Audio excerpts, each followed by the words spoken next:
Bismillahirrahmanirrahim. Assalamualaikum warahmatullahi wabarakatuh. Alhamdulillahirabbil alamin wassalatu wassalamu ala asyrafil anbiya'i wal mursalin wa ala alihi wa sahbihi ajma'in. Allahumma salli ala sayyidina Muhammad. Allahumma salli ala sayyidina Muhammad. Allahumma salli ala sayyidina Muhammad wa ala ali sayyidina Muhammad wa ba'du. Alhamdulillah.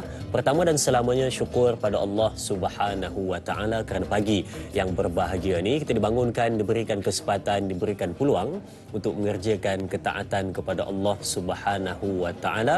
Dan hari ini pada tanggal 9 Disember 2020 bersamaan dengan 23 Rabiul Akhir 1442 Hijrah, kita dipertemukan bersama pada pagi ini untuk sama-sama kita mengupas persoalan-persoalan dan merungkai kemusykilan yang bermain di minda penonton-penonton keluarga besar Tanyalah Ustaz. Pada pagi ini berkenaan dengan topik fiqh solat. Kalau pada episod yang lepas bersama dalam fiqh solat kita membincangkan tentang rukun yang awal berkenaan dengan niat, takbiratul ihram, dan juga perkara-perkara yang sedemikian. Jadi pada hari ini kita membincangkan berkenaan dengan surah Al-Fatihah yang seterusnya bakal kita bincangkan pada hari ini. Jadi mungkin ada penonton-penonton yang nak bertanyakan soalan berkenaan dengan topik yang kita bincangkan pada hari ini, boleh pergi ke dua saluran kita seperti biasa untuk buat panggilan.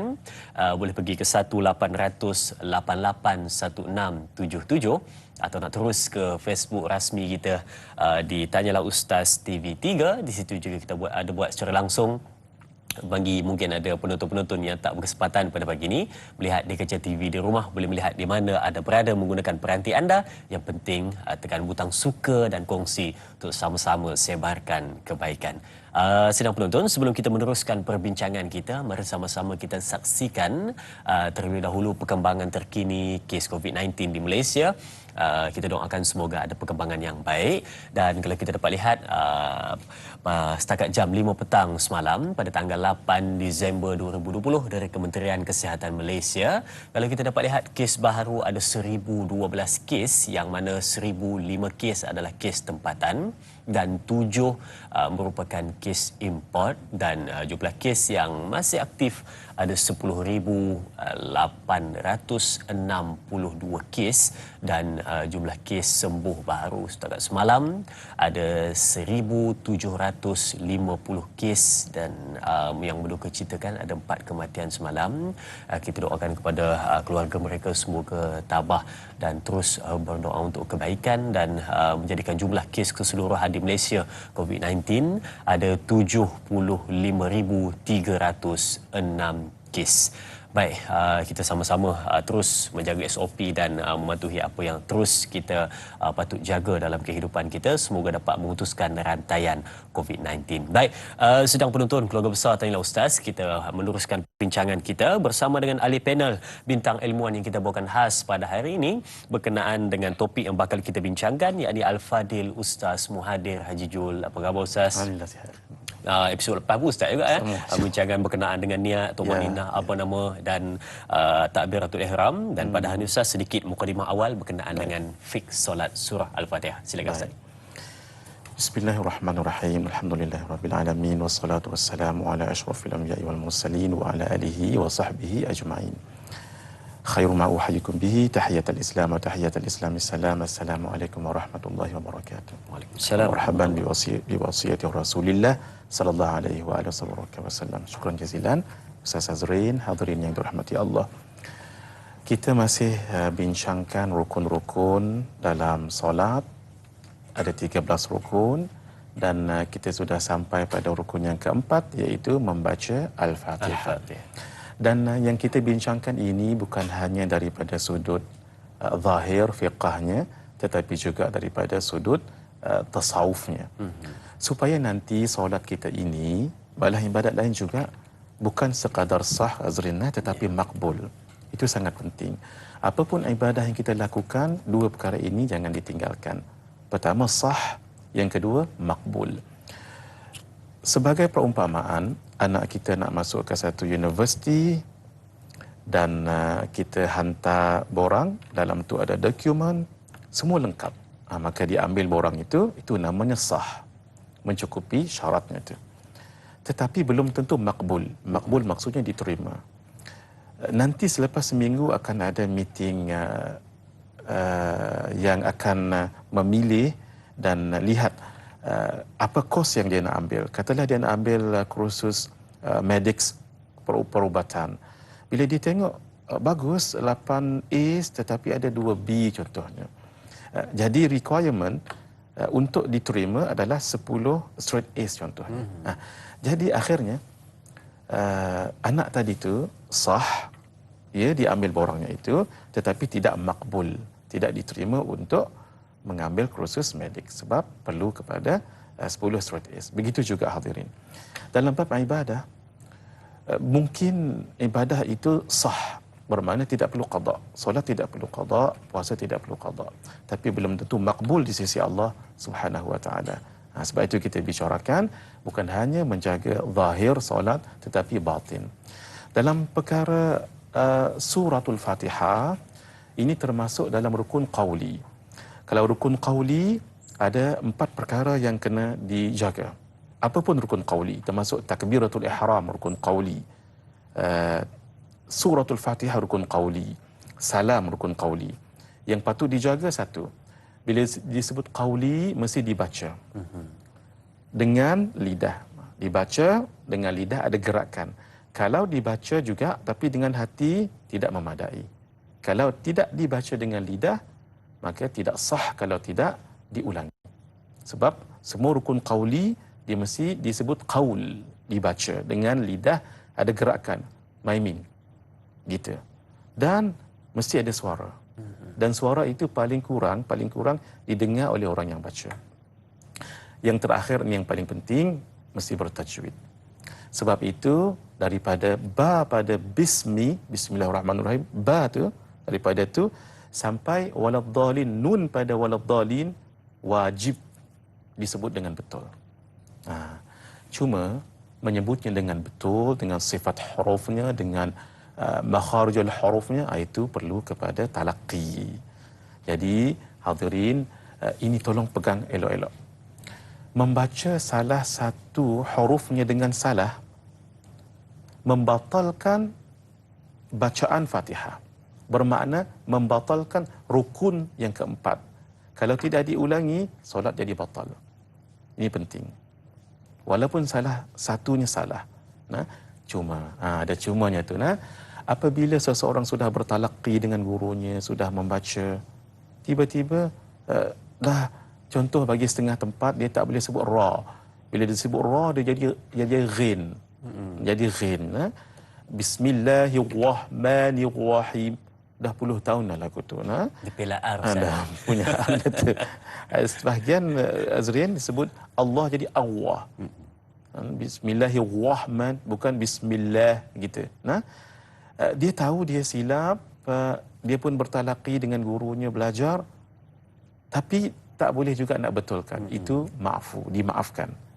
Karena itu penting sekali. Semua rukun qauli wajib kita bertalaqi. Siapapun kita, jangan malu.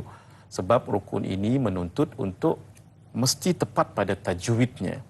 Semampu kita lah. Kalau orang tu dia gagap macam mana, Ustaz? Tu kata, kalau kata pertama tadi dia dah terbiasa baca lagu tu, lalu setelah belajar masih juga tak boleh baca lagu tu, dimaafkan. Tapi yang penting belajar talaqi tadi. Yang kedua yang Ustaz Azrin tanya, gagap. Kalau gagap tu kita tak boleh nak kata apalah, pasal itu luar daripada kontrol kita. Dimaafkan juga. Baik. Mari kita lihat sedikit perbicaraan dalam bab fiqh tentang suratul Fatihah ini wajib bagi imam dan makmum membacanya. La salata liman lam yaqra fiha bi Fatihatil Kitab. Tidak ada solat, maksud tidak sempurna solat, malah tidak sah kalau tidak dibaca padanya suratul Fatihah. Harus kita faham hadirin, rukun 13 itu mengikut mazhab kita Asy-Syafi'i, itu pendapat mu'tamad. Tetapi dalam rukun ada rukunnya. Ada syaratnya itu. Contohnya kita sudah bicarakan dalam takbiratul ihram. Dia mesti menyebut dengan betul. Allah sampai ra tu dengan betul. Tidak boleh ditambah dengan huruf dan sebagainya. Huruf lain mengubah makna. Sama juga dengan suratul Fatihah. Antaranya membaca dengan tertib susunan suratul Fatihah. Daripada Bismillahirrahmanirrahim cantik sampai waladdallin. Amin itu sunat hay'ah saja. Dibaca muwalat. Muwalat maksudnya berterusan. Dan tidak boleh berhenti lama dengan kadar menarik nafas dan mengeluarkannya. Kalau lebih daripada itu batal. Contoh.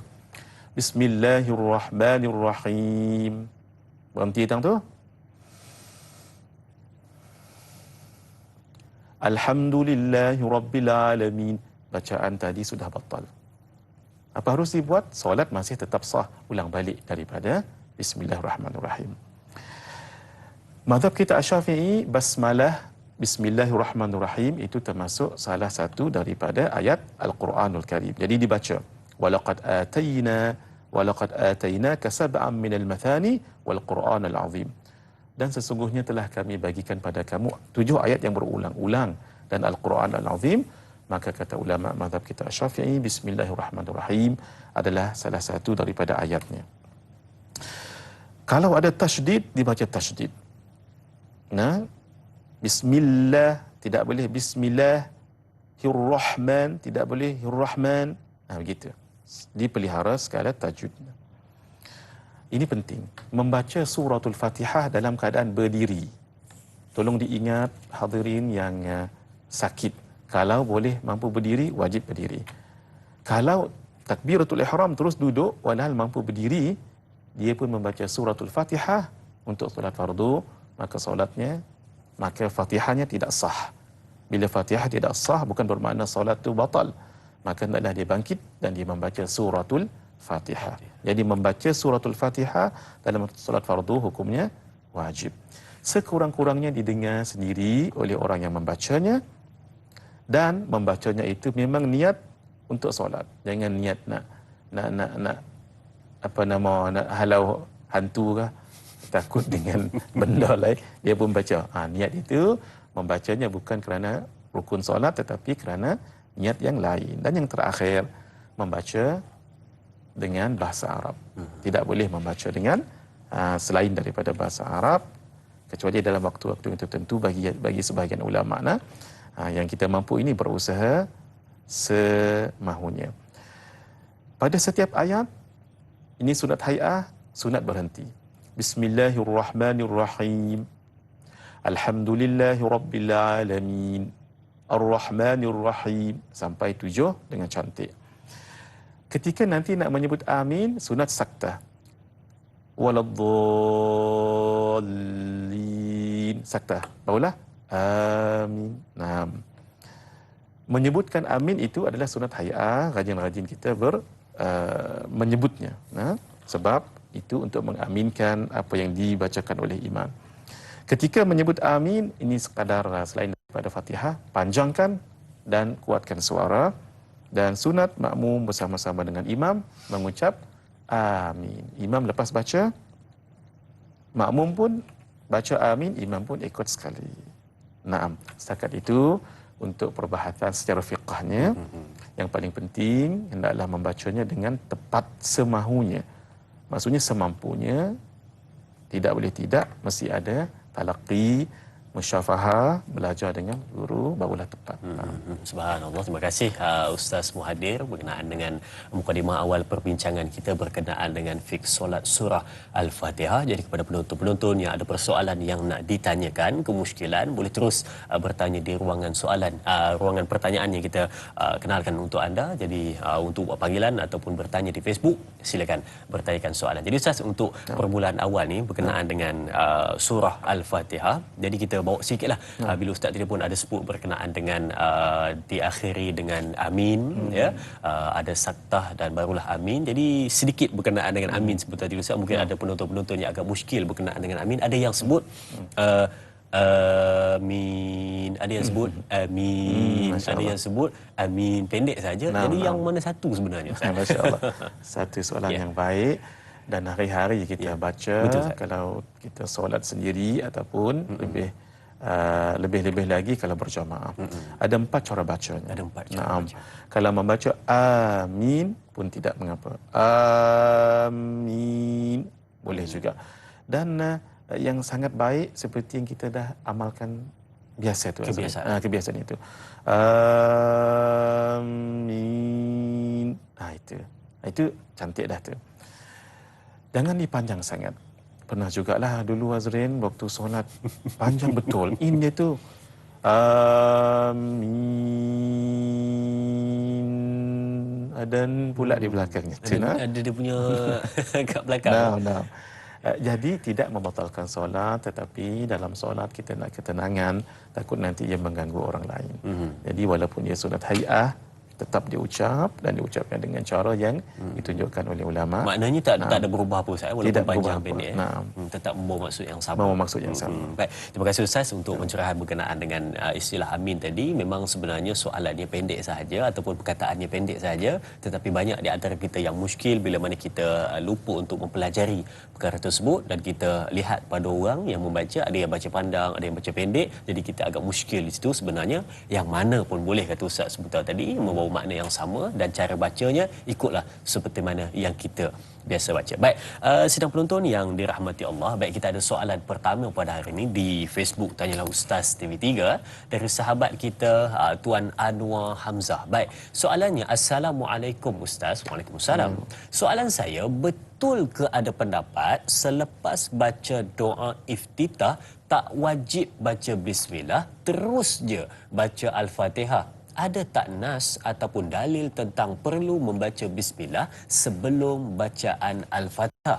Mohon huraian Ustaz. Anwar Hamzah, Berserah, Kuantan, Pahang. Terima kasih Tuan Anwar atas soalan yang ditanyakan. Katanya lepas baca doa iftitah terus Fatihah, tak payah bismillah, dia kata Ustaz. Macam mana? Betul ke? Pertama sekali, Allahumma hidayatan lis-shawab. Ya. Pertama sekali kita kena faham mengikut mazhab. Ya. Kalau mazhab kita Asy-Syafi'i, bismillah itu ataupun basmalah istilahnya ya. Ya. Istilahnya basmalah, bacaannya bismillahirrahmanirrahim. Itu adalah ayatun min ayati Al-Fatihah. Satu ayat daripada surah Al-Fatihah. Bermakna tidak membacanya batal. Berbatal bacaan Fatihah, bukan batal solat. Macam mana? Kena ulang balik. Tak ulang, itu yang batal tu. Naam. Apa dalilnya? Dalilnya ialah dalam ayat yang kita bacakan tadi, walaqad atainaka sab'an minal mathani wal Qur'anal azim. Dan sesungguhnya kata Allah, kami telah bagikan pada kamu wahai Muhammad sab'an minal mathani. Sab'an maksudnya 7. Jadi bila kita tengok 7, maka 7 itu lengkaplah bismillahirrahmanirrahim 1, alhamdulillahirabbil alamin 2, kalau dikira itu memang jadi 7. Sebab itu kata ulama mazhab kita Asy-Syafi'i, ia adalah termasuk bismillahirrahmanirrahim. Dan para sahabat juga baginda Nabi sallallahu alaihi wasallam ada ketikanya membaca bismillahirrahmanirrahim, ada ketikanya tidak membaca bismillahirrahmanirrahim. Sebab itu sebahagian ulama dalam mazhab Hambali, dalam mazhab Hanafi umpamanya mengatakan bismillahirrahmanirrahim itu tidak dibaca. Terus alhamdulillahirabbil alamin. Tapi kalau kita tidak mengaji mazhab, malah lagi kita ni kan mazhab kita Asy-Syafi'i. Jadi boleh tak ikut mazhab lain? Jawabnya boleh. Tapi mesti menguasai mazhab itu. Paling tidak bertanya dengan orang yang memahami mazhab. Tak boleh memilih yang senang-senang ataupun tatabbu' rukhas. Fatihah nak ikut mazhab Syafi'i. Rukuk ikut mazhab ni. Ini bercampur aduk. Takut nanti ada perkara yang boleh membatalkan solat. Termasuk yang tadi, dalam mazhab kita Asy-Syafi'i, tidak membaca bismillahirrahmanirrahim itu batal. Maksudnya batal bacaan Fatihah. Bukan solat, itu harus dibezakan hadirinnya. Rukunnya itu batal, bukan bermakna solatnya itu batal. Apa maksud? Diulang balik. Gitu. Baik, terima kasih Ustaz untuk pencerahannya. Dan mungkin ada juga penonton yang bertanya berkenaan dengan mungkin ada yang mungkin berlaku tak hafal surah Al-Fatihah, boleh ataupun tidak dia membaca surah Al-Fatihah melihat kepada mushaf Al-Quran. Jadi untuk mengetahui jawapannya, kita berehat seketika, kembali selepas ini bersama Tanyalah Ustaz, biar tahu jangan keliru. A'udzu billahi minasy syaithanir rajim. Bismillahirrahmanirrahim. Alhamdulillahi Rabbil Alamin. Ar-Rahmanir Rahim. Maliki Yawmiddin. Iyyaka na'budu wa iyyaka nasta'in. Ihdinas siratal mustaqim. Siratal ladzina an'amta 'alaihim ghairil maghdubi 'alaihim waladdallin.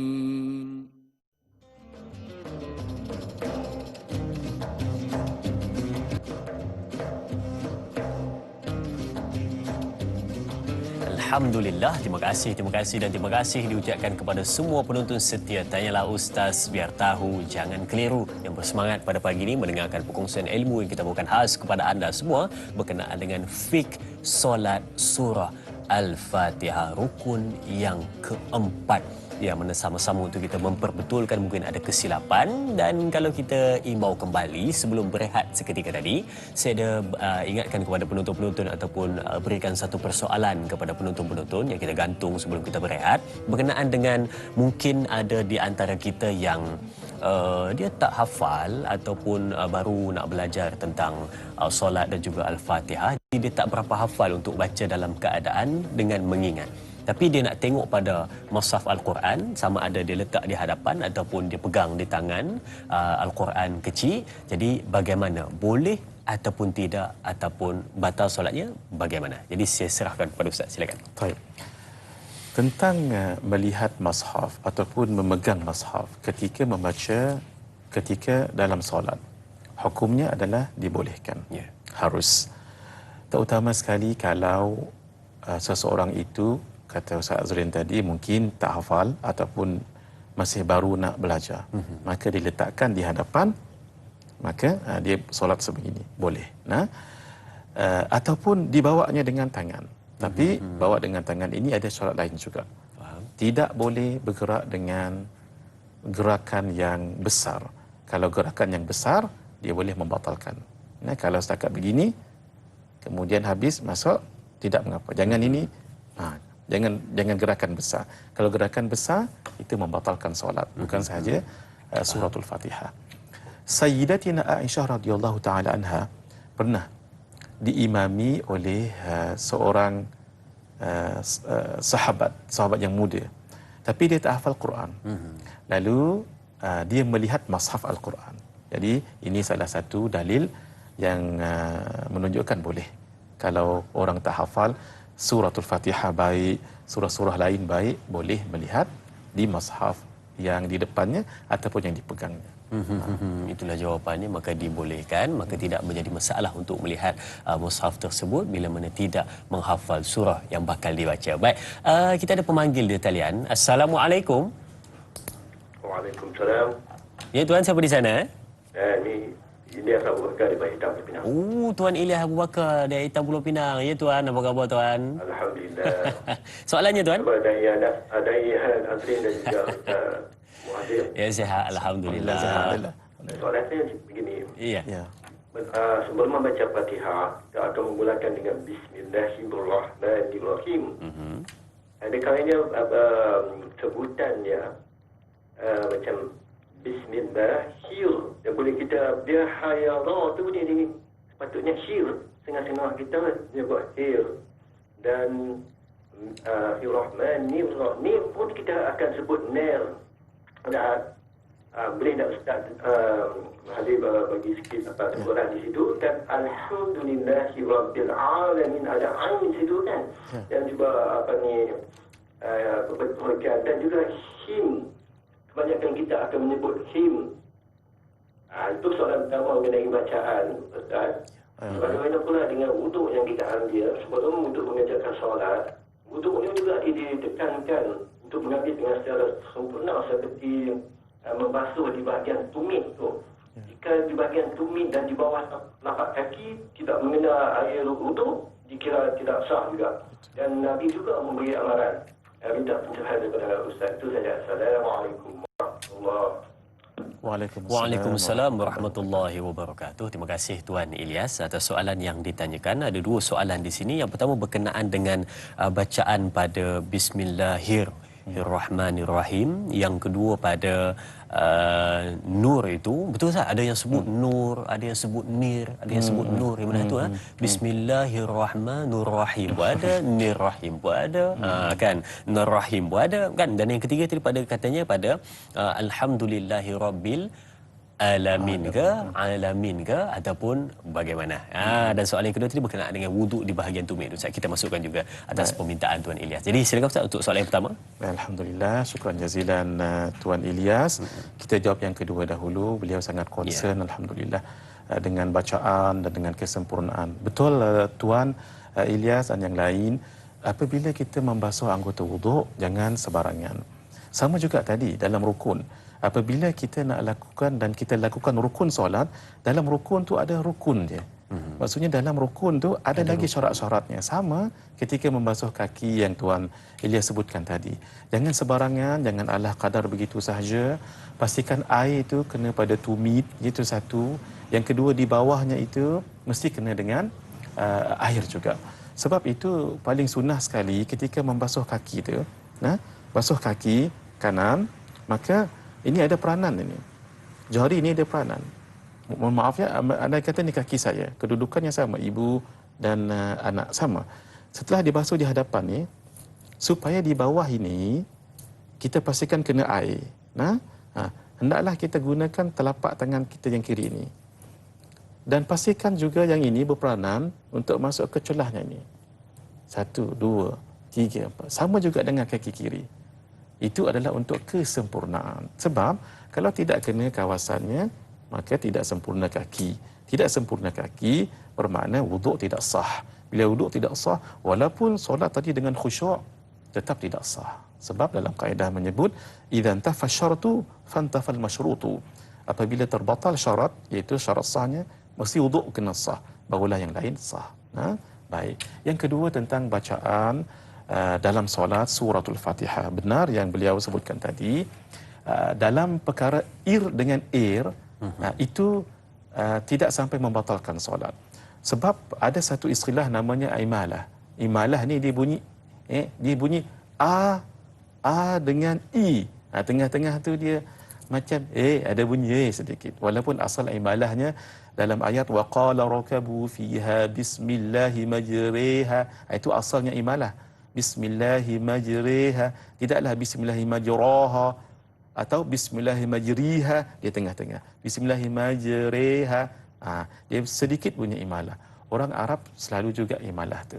Sebab itu kalau ada bunyi i dengan a, yang paling tepat adalah i itu. Bismillahi, bukan he. Bismillahirrahman.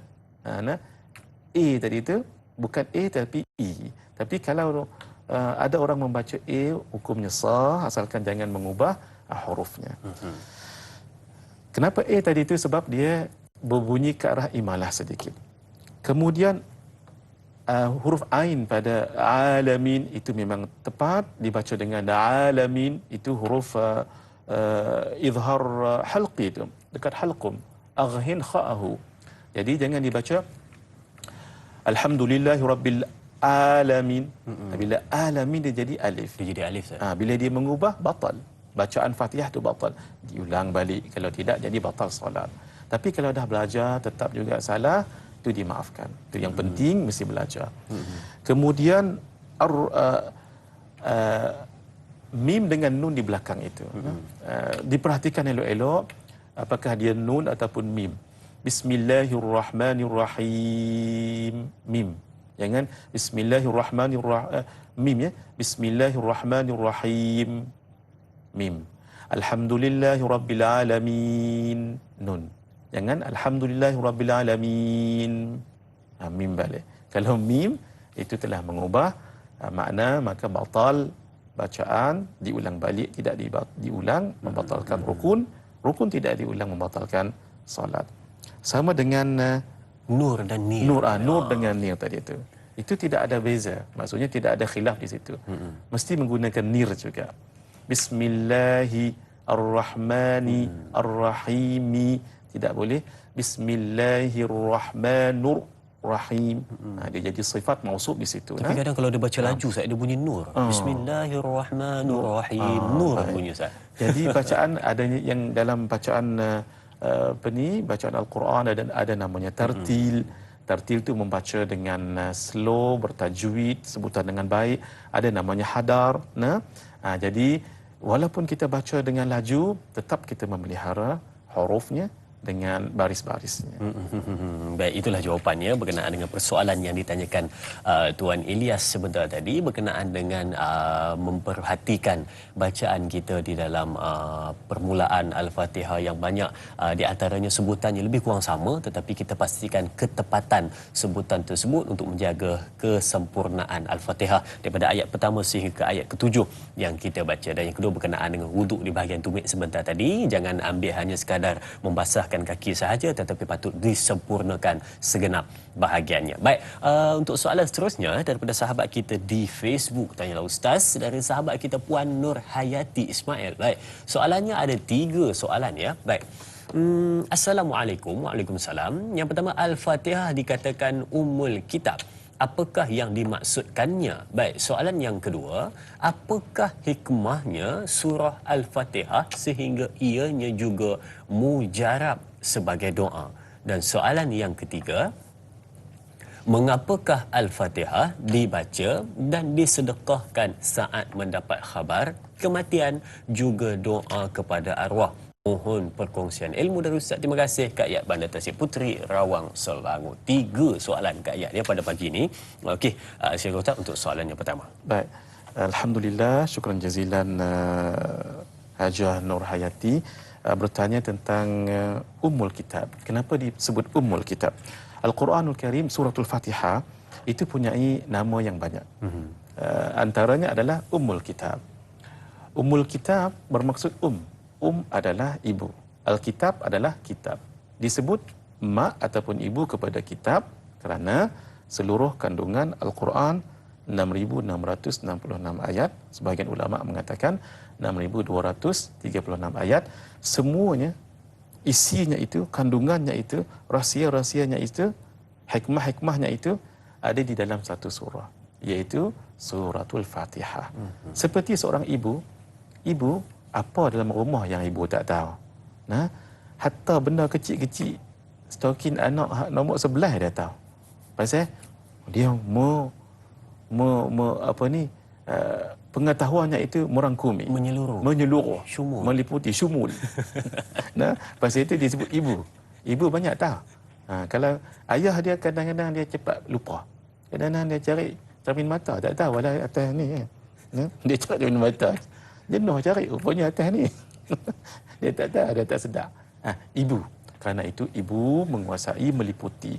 Sama juga hikmah-hikmah, rahsia-rahsia yang ada di dalam Al-Quran keseluruhannya itu termuat, termasuk lengkap di dalam suratul Fatihah. Itu satu. Yang kedua, tentang hikmahnya. Hikmahnya sangat besar sekali. La'u'allimannaka, Nabi SAW berkata kepada seorang sahabat, saya lupa namanya sekarang, la'u'allimannaka, aku akan mengajarkan kepadamu akbara suratin, surah yang paling besar sekali. Tidak ada yang sebesar itu di dalam Zabur, di dalam Injil, di dalam Taurah. Hatta di dalam Al-Quran. Lalu Nabi SAW mengatakan yang tadi itu, iaitu suratul Fatihah. Jadi sangat besar sekali hikmahnya. Dari segi amalan pun begitu juga. Yang tadi disebut tentang amalan, doa dan sebagainya, tentang yang ketiga juga disedekahkan kepada sedekah. arwah. Termasuk kita yang ketiga, disedekahkan kepada arwah, itu sangat bagus sekali. Dia kata kenapa Al-Fatihah? Kenapa tak surah lain? Baik, masya-Allah. Naam, sebab suratul Fatihah adalah surah yang paling besar di dalam Al-Quranul Karim. Ayatul Kursi, naam, surah Al-Ikhlas itu besar pahalanya, tetapi rahsianya itu semuanya ada di dalam surah Al-Fatihah. Rahsianya itu. Sebab itu kita memilih yang maksudnya yang paling. Yang paling itu adalah suratul Fatihah. Tambah lagi rahsia-rahsianya sangat besar, dan kalau ada orang meninggal, kita istirja' dahulu ya, iaitu inna lillahi wa inna ilaihi raji'un. Barulah kita baca Al-Fatihah. Jangan baca Al-Fatihah saja, dibaca ayatnya, jangan Al-Fatihah. Tak boleh tinggal lagu tu ya. Bukan. Al-Fatihah tu maksudnya dibaca Al-Fatihah, itu pahalanya diniatkan kepada yang meninggal dunia. Kemudian hikmah suratul Fatihah adalah sangat besar. Kita sudah sebut dalam perjumpaan minggu lepas, ibadah paling besar yang Allah Azza wa Jalla kurniakan kepada hamba, solat. Tetapi dalam setiap kali qiyam tidak dibaca surah lain yang menjadi wajib. Kenapa suratul Fatihah? Surah Al-Fatihah, kenapa? Kerana sangat istimewa, dibaca di dalam ibadah yang paling istimewa. Jadi keistimewaannya itu bertambah-tambah. Kalau nak bicara memang panjang, malah para alim ulama mengarang bagaimana kita nak membaca suratul Fatihah kalau dengan tujuan tertentu. Contohnya, kalau orang itu ada hajat umpamanya, bagaimana nak bacanya, itu didetailkan oleh para alim ulama. Kalau ada persoalan tentang itu, kita akan jawab nanti insya-Allah. Ya, umul kitab disebut juga dengan Sab'ul Mathani. Itu nama-nama di antara nama yang selalu kita sebut kepada surah Al-Fatihah. Baik, kalau besar tanyalah Ustaz, kita nak berehat seketika. Jangan ke mana-mana, kembali selepas ini bersama Tanyalah Ustaz, biar tahu jangan keliru.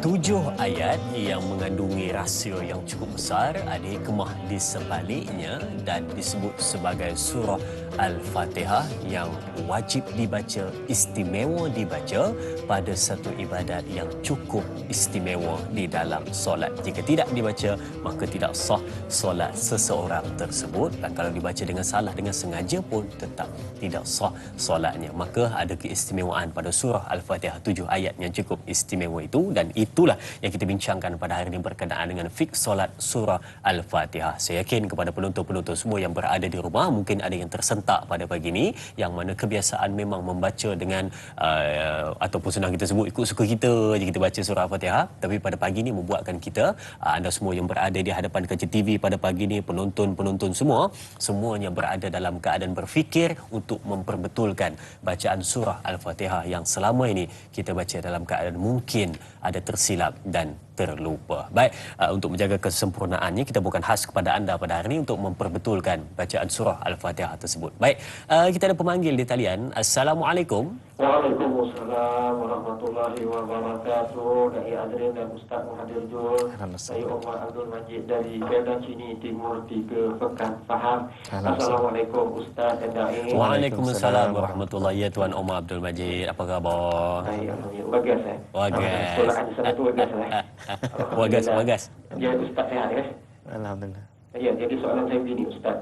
Bagaimana Ustaz menyebut tadi 7 ayat dalam surah Al-Fatihah ya, mempunyai dia dalam, kalau kita tak baca dalam solat, maknanya solat kita tidak sah ya Ustaz.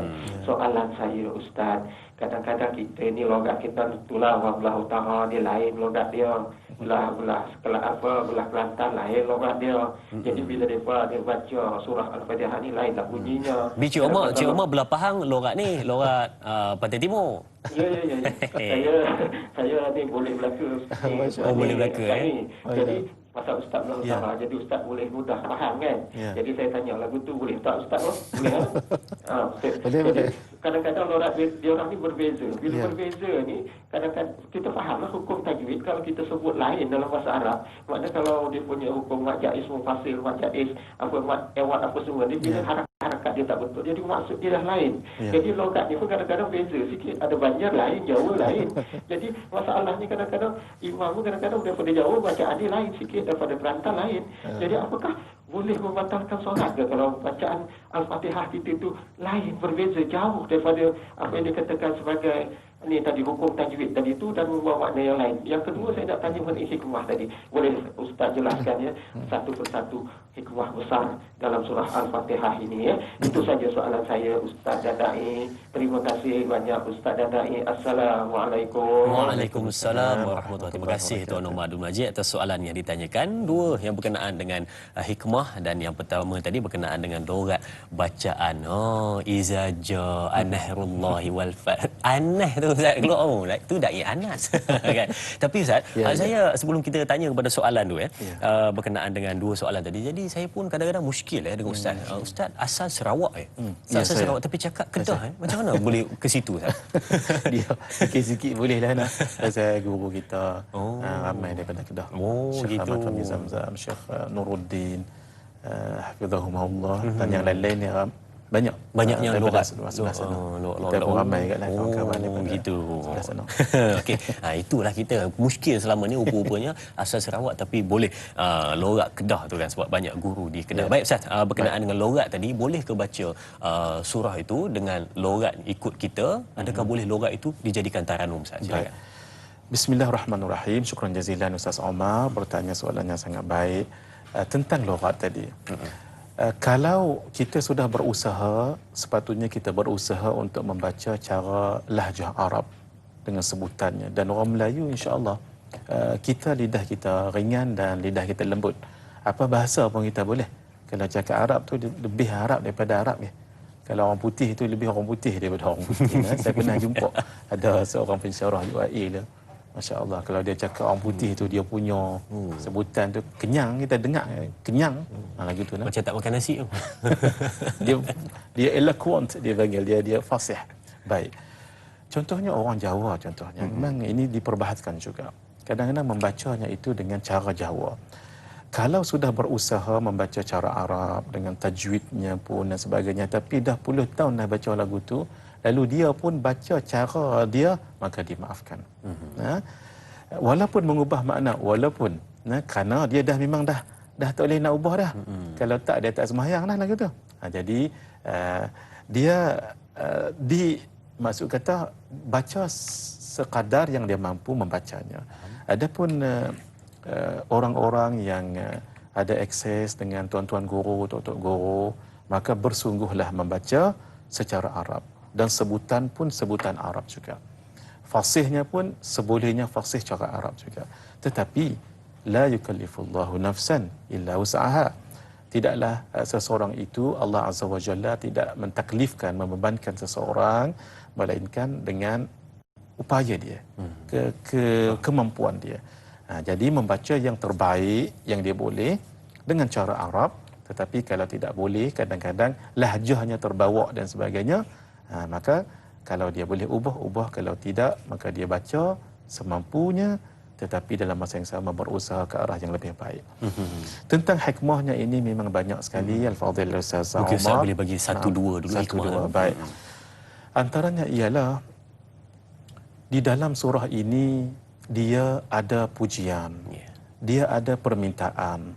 Malah ulama-ulama Kufah dengan ulama-ulama Basrah ada yang membahagikan membaca surah Al-Fatihah ini ada dengan 3. Umpamanya ulama Kufah membaca dengan 3. Pertama sekali muqaddimah, Bismillahirrahmanirrahim. Kemudian Alhamdulillahirabbil alamin arrahmanirrahim maliki yaumiddin. Barulah ulama Kufah baca 4. Iyyaka na'budu wa iyyaka nasta'in ihdinas siratal mustaqim siratal ladzi. Begitu. Kenapa?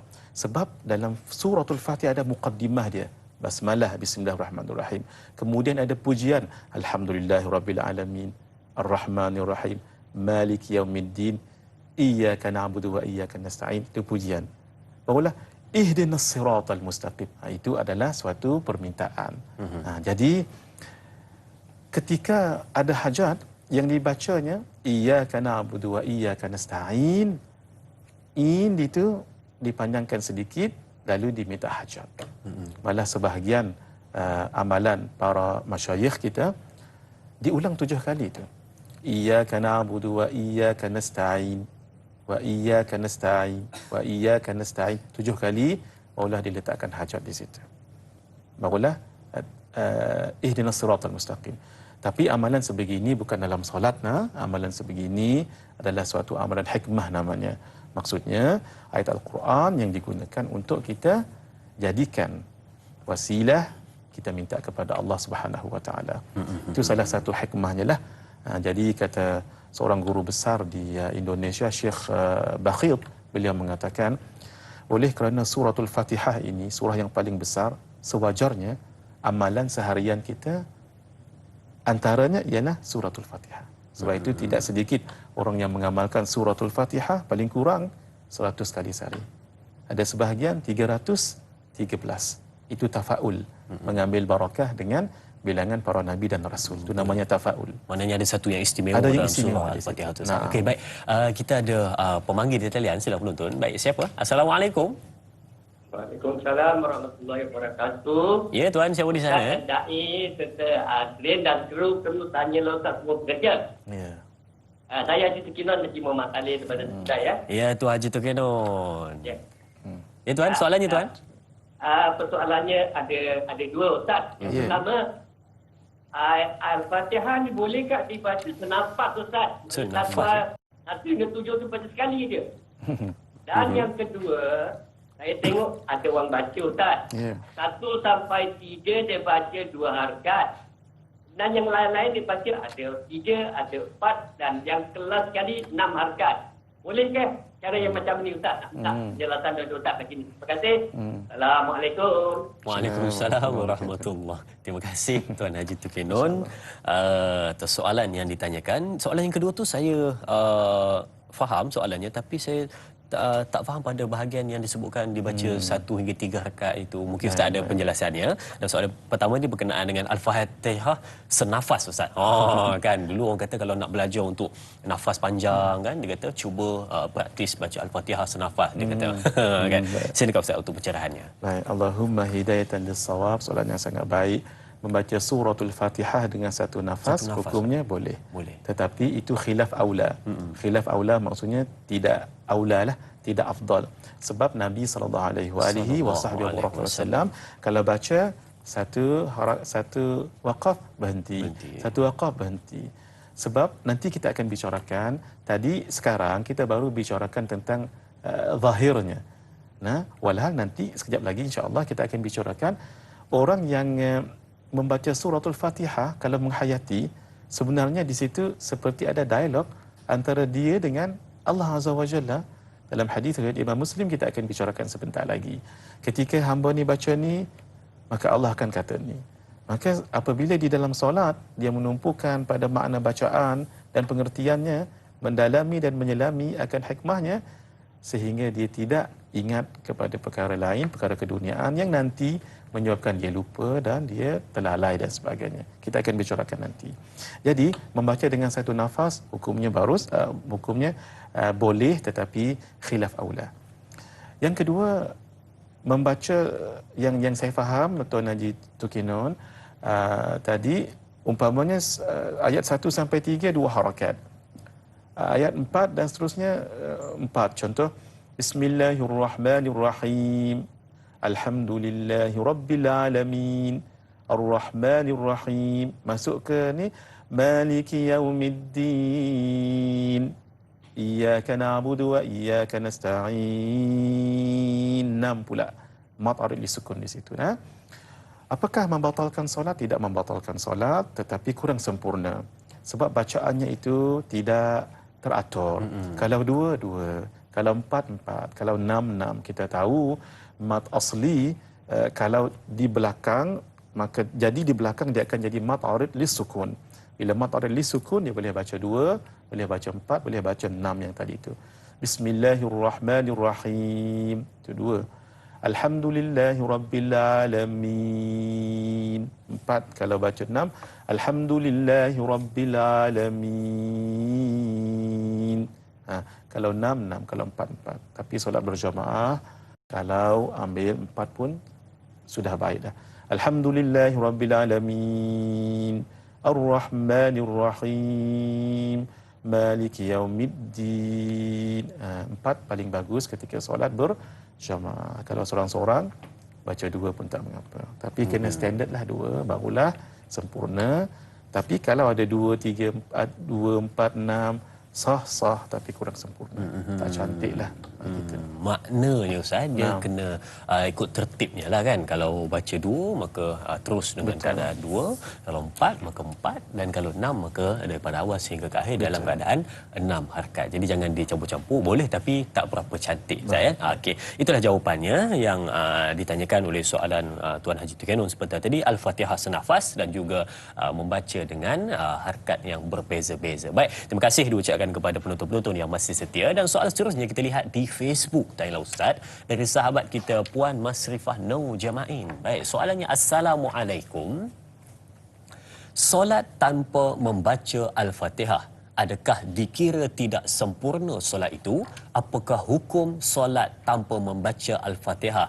Jika solat bersama imam, bagaimana pula hukum makmum yang tidak membaca Al-Fatihah? Dan soalan yang kedua, adakah perlu ulang semula membaca Al-Fatihah sekiranya terlelap seketika ketika sedang membacanya? Saya yakin soalan kedua itu adalah solat subuh. Baik. Mohon pencerahan Ustaz. Terima kasih. Dan terima kasih juga kepada sahabat yang bertanyakan soalan. Silakan Ustaz untuk pencerahannya. Masya Allah, barakallahu fikum. Tentang membaca suratul Fatihah, kita katakan tadi bukan setakat kesempurnaan sahaja, malah jadi rukun. Bila rukun, wajib membaca. Imam wajib baca, makmum pun wajib membaca. Melainkan dalam mazhab Hanafi. Kalau mazhab Malik Hanafi, kalau imam membaca, makmum tak payah baca dah. Tetapi syarat, bila imam membaca, mesti didengar. Wa idza quri'a alaihimul Quran fastami'u lahu wa ansitu. Dan maka apabila dibacakan padanya Al-Quran, fastami'u lahu, hendaklah kamu mendengarnya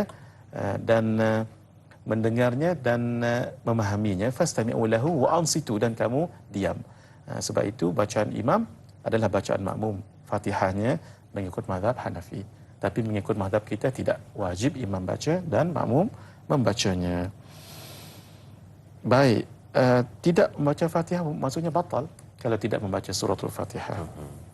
Kemudian jika terlelap seketika. Terlelap. Bila terlelap seketika, baca-baca lagu mana tak mengantuk, baru sedap, hendaklah baca yang kita yakin kat mana tinggal tak kita.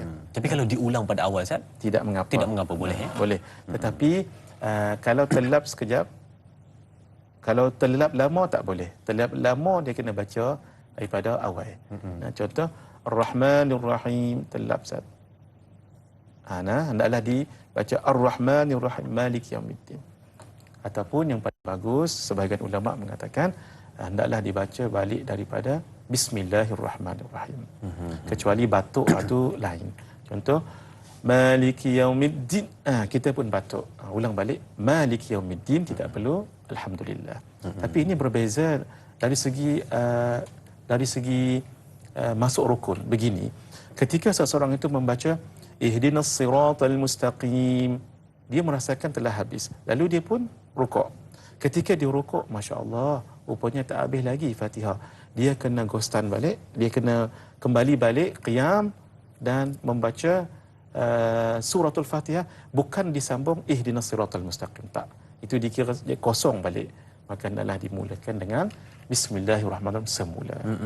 Dalam perbuatan sudah masuk rukun yang lain. Tetapi ketika masih lagi membaca, boleh diulang ayat yang dia berhenti.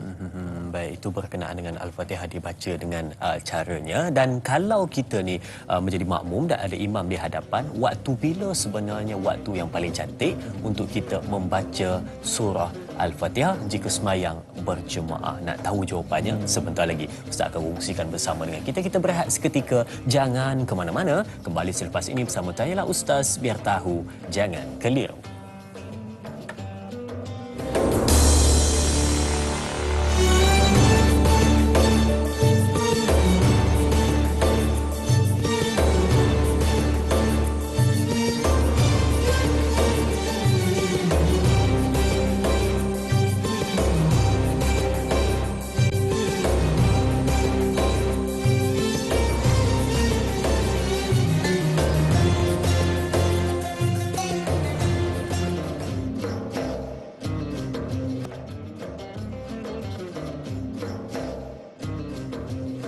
Subhanallah, kita bertemu kembali untuk kita mengupas perbincangan kita berkenaan dengan fiqh solat rukun yang keempat surah Al-Fatihah. Tadi saya ada sebut kepada anda berkenaan dengan persoalan yang mana kalau kita solat bersama dengan imam di dalam satu jemaah, kita ni nak baca Al-Fatihah tu waktu bila? Adakah angkat takbir terus Al-Fatihah? Adakah setelah Tok Imam selesai membaca Al-Fatihahnya barulah kita baca, ataupun di mana yang paling cantik dan sempurna? Jadi kita serahkan kepada Al-Fadhil Ustaz untuk merungkaikan kekeliruan tersebut. Saya serahkan. Sila Ustaz. Baik. Alhamdulillah, soalan yang sangat baik Ustaz Azrin. Bila imammu membaca suratul Fatihah, yang paling baik ialah ketika imam selesai membaca suratul Fatihah. Dalam pada itu, imam hendaklah seorang yang bukan saja qari yang bagus baca Fatihah dan rukun, tetapi mesti faqih. Faqih maksudnya dia faham. Imam yang faham setelah dia membaca suratul Fatihah, dia tidak akan terus membaca surah. Sebab memberi kesempatan ruang kepada makmum yang tadinya mendengar dia membaca suratul Fatihah. Itu yang paling bagus dan paling tepat sekali. Pun begitu, kita nanti barangkali ada juga berjumpa dengan imam yang terlalu laju umpamanya. Dan tak ada kata selang, renggang lepas daripada baca Fatihah tu, terus baca surah. Sebab dia ingat yang Ustaz sebut episod lepas. Yang Ustaz kata jangan bagi ada ruang ingat pada dunia. Jadinya kita kena tahu. Dia salah faham. Salah faham. Orang yang jadi imam tu siapa? Jenis laju ke jenis lagu mana? Jenis biasa. Kalau jenis laju, agak-agak. Bila dia baca suratul Fatihah, kita jangan baca dulu. Tapi agak-agak dia baca Maliki Yaumiddin, Iyyaka na'budu tu bolehlah kita mula. Tak apa, boleh nah. Kenapa? Sebab takut nanti sebab benda ni benda rukun. Betul. Jadi kita tertinggal nanti rukunnya, nanti terbatal sembahyang. Lebih kurang jarak dia dalam 15 second. Ya, okey lebih kurang.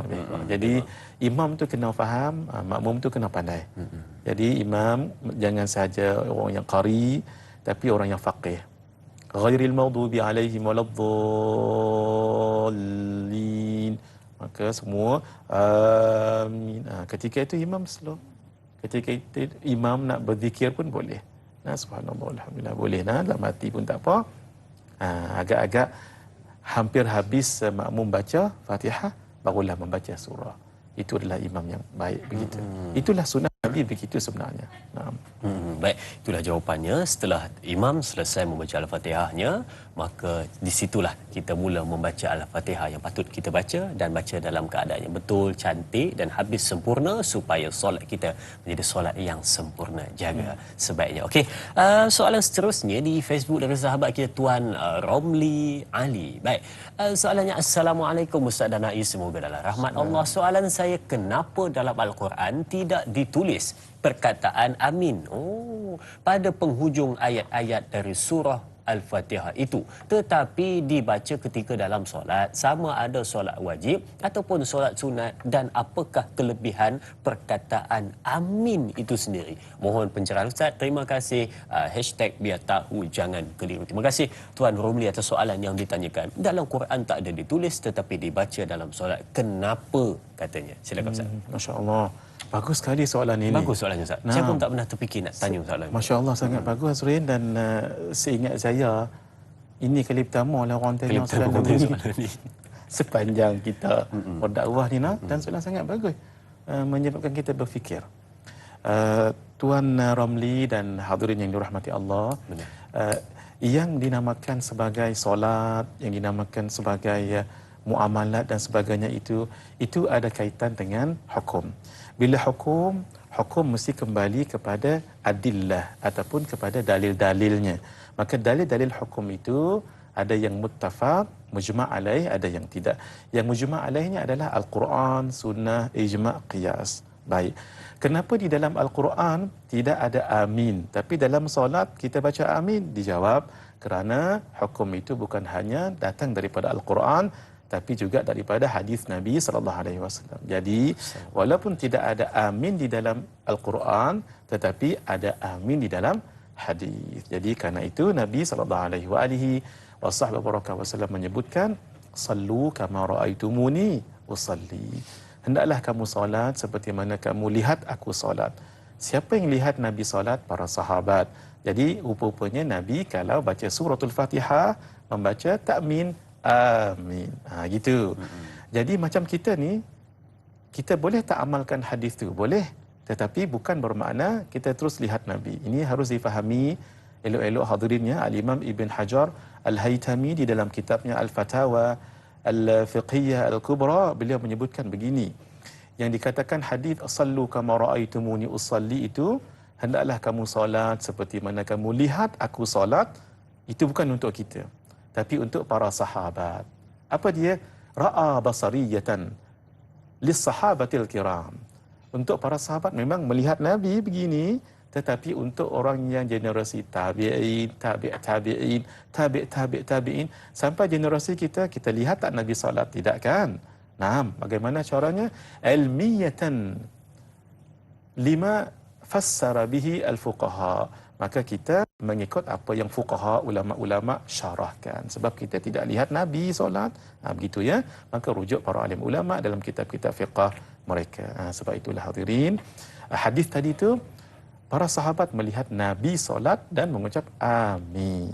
Kita lihat tak Nabi baca amin? Tak. Lihat tak sahabat? Tidak. Maka kita melihat fuqaha. Begitu cara memahami hadis sallu kama raaitumuni usalli. Jadi kenapa dalam Quran tak disebut hadis yang menyebutnya? Sebab itu kita baca dalam solat kita sebut amin.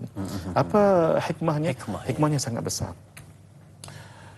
Hikmahnya ialah apa yang diminta di dalam solat itu, yang dimohon oleh imam umpamanya sebagai wakil kita makmum, kita ramai-ramai kata amin, perkenankanlah ya Allah. Itu maksudnya. Kan hajat kita ni banyak, permintaan kita ni banyak, permasalahan kita banyak, kita nak minta dirongkaikan. Maka yang last kali tu, yang kita minta dalam surah yang sangat agung, dalam ibadah yang sangat mulia, dan dalam ketika kita berdiri mohon kepada Allah, bermunajat padanya yang waktu yang paling afdal, maka kita pun amin, perkenankanlah ya Allah semua yang kita minta tadi. Maksud kata dunia dan akhirat. Sebab itu nilainya tu mahal sangat tentu. Sebab permintaan-permintaan kita ada dalam suratul Fatihah, lalu kita minta dikabulkan oleh Allah Subhanahu Wa Taala. Tambah lagi kalau kita sebut amin, Tuan Haji Ramli. Idza wafaqa ta'minuhu ta'min al-malaikah ghufira lahu ma taqaddama min dhanbi. Kalau amin kita tadi tu sekali dengan amin malaikat. Malaikat juga menyebut amin, cuma kita tak tahulah, dan kita tak dengar dan kita tak menyedarinya. Tapi malaikat sebut amin. Idza wafaqa ta'minuhu ta'min al-malaikah, kalau yang kita sebut amin sama dengan amin malaikat, ghufira lahu ma taqaddama min dhanbi. Diampunkan dosanya yang telah lalu, dosa kecil. Bukankah itu satu kemuliaan dan hikmah yang lain pula tu. Baik, untuk soalan seterusnya kita dapat lihat di skrin TV anda di Facebook Thailand Stars TV3 dari sahabat kita Mar WKN. Baik, soalannya, Assalamualaikum. Saya ingin bertanya, mengapakah bacaan surah Al-Fatihah menjadi tuntutan di dalam solat, sama ada solat wajib atau solat sunat? Tidakkah merosakkan solat seseorang jika membaca Fatihah dengan terburu-buru tanpa mengikut waqaf-waqaf di dalam ayat? Apakah di antara kesilapan tanpa sedar yang sering berlaku ketika membaca surah Al-Fatihah? Mohon penjelasan Ustaz. Terima kasih. Terima kasih juga Mar WKN atas soalan yang ditanyakan berkenaan dengan membaca terburu-buru boleh ataupun tidak, ataupun bagaimana kesilapan ataupun tidak, dan dia minta Ustaz jelaskan berkenaan dengan mungkin ada kesilapan-kesilapan yang kita tak sedar ketika mana kita membaca Al-Fatihah. Silakan Ustaz. Baik. Allahumma hidayatan lis-shawab. Bacaan yang terbaik adalah tartil, warattilil Qur'ana tartila, dan adalah kamu mentartilkan bacaan Al-Quran itu dengan tartil, bermaksud dengan slow, dengan bertajwid, dengan sempurna. Tapi ada bacaan yang namanya hadar. Hadar itu bacaan laju, tapi tetap memelihara tajwid dan memelihara huruf-huruf dan sebagainya. Orang yang terburu-buru itu, kalau dia membaca dan salah, boleh salah maknanya, maka batal bacaan Fatihahnya. Tidak diulangi jadi batal. Umpama Bismillahirrahmanirrahim, sepatutnya ha pedas Bismillahirrahmanirrahim. Ha tadi tu, ha dibaca dengan ha, batal bacaannya. Hendaklah dia ulang balik. Nah, jadi jangan terburu-buru. Laju tak apa. Laju dengan terburu-buru tu berbeza tu ya. Kalau laju tetapi tetap menjaga sebutannya itu dibolehkan. Dan itulah yang terbaik daripada terburu dan melanggar huruf bacaan makna, membatalkan Fatihahnya. Kalau tidak diulangi membatalkan rakaatnya, tidak diulangi membatalkan solatnya. Tentang tuntutan, memang tuntutan sebab suratul Fatihah tadi adalah rukun di dalam solat. Mau tak mau kena baca. Dan kena baca, tolong diingat tadi itu adalah rukun qauli. Bila rukun qauli mesti baca. Malah lagu mana pun dia kena baca. Kalau baca dalam hati je tak jadi. Tak jadi.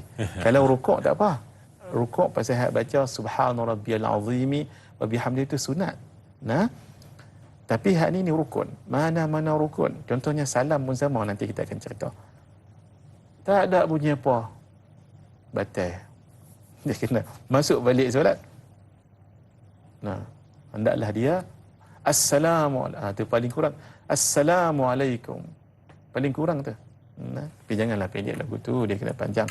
Nanti ada masa kita cerita hak tu. Yang selalu silap tanpa sedar yang disebutkan oleh Haji daripada Haji Ilyas tadi tu. WKN nama dia. Haji Mar nama dia. Nama tuan Tuan Mar yang disebut oleh Tuan Ilyas mula-mula tadi tu. Dia kadang-kadang nun tu bertukar jadi mim. Nah, kemudian mat lazim ha jadi he, kemudian kadang-kadang hak tak dijaga mat lazim kalimi musaqqal itu ghairil maghdubi alaihim waladdallin. Itu kena jaga elok-elok. Nah, banyak silap sebenarnya. Kalau kesilapan suratul Fatihah antaranya juga ialah membaca Maliki Yaumiddin. Sepatutnya Maliki Yaumiddin. Memang ada qiraah yang baca Maliki Yaumiddin, tapi itu qiraah betul. Qiraah kan ada qiraah sab'ah, ada qiraah 14 pun ada. Qiraah sab'ah itu yang apa nama, yang terkenal qiraah sab'ah nama dia. Ada yang baca cara sedikit berbeza dengan cara kita. Kalau kita Imam Hafaz daripada Asim, ada daripada Imam An-Nasai, Imam bacaan Qalun, dia berbeza. Berbeza tu tak apa, sebab bacaan para sahabat datang daripada Nabi juga berbeza. Tapi ini bukan berbeza benda tu, berbeza salah. Salah tu tak kena. No? Sebab ada memang bacaan yang pelik sikit. Kalau imam kata baca style ataupun bacaan imam lain boleh, tapi kena bagi tahu dahulu. Makmum takut silap nanti. Contoh Maliki Yaumiddin, Ihdinadh dhiratal mustaqim, Siratal ladzina an'amta 'alaihim ghairil maghdubi 'alaihim. Setengah bacaan, setengah imam dibolehkan. Tu imam qiraat namanya ya. Imam bacaan, bukan imam mazhab, itu lain. Tapi kalau nak baca macam tu kena bagi tahu dulu. Kena bagi tahu.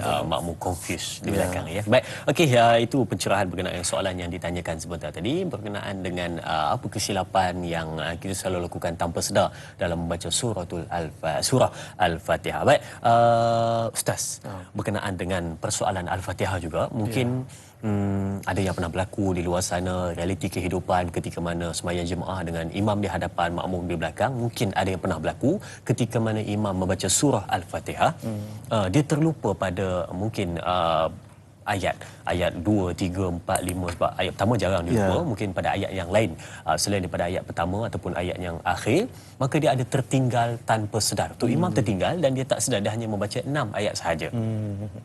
Jadi bila mana macam itu, dia ada dua situasi. Yang pertama, makmum di belakang perasan tu imam tertinggal, dan yang kedua situasinya adalah makmum di belakang juga tak perasan tu imam tertinggal ayat salah satu daripada ayat dalam 7 ayat surah Al-Fatihah. Jadi bagaimana status solat jemaah tersebut?